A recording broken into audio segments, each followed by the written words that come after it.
नमस्कार। मंगला गौरी व्रत कथा इस प्रकार है।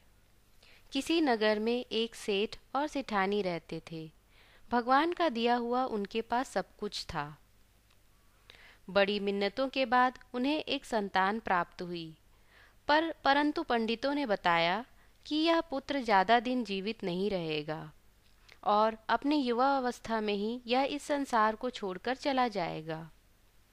सेठ सेठानी इस बात को सोचकर बड़े ही दुखी रहने लगे। उनके सब कुछ होते हुए भी अपने पुत्र के बारे में ऐसी बातें सुनकर उनका जीना बहुत ही मुश्किल हो गया। जैसे जैसे पुत्र की आयु बढ़ती गई, सेठ सेठानी की भी चिंता बढ़ती गई। वे दोनों शिव भक्त थे और बड़ी ही श्रद्धा से शिव और पार्वती की पूजा किया करते थे।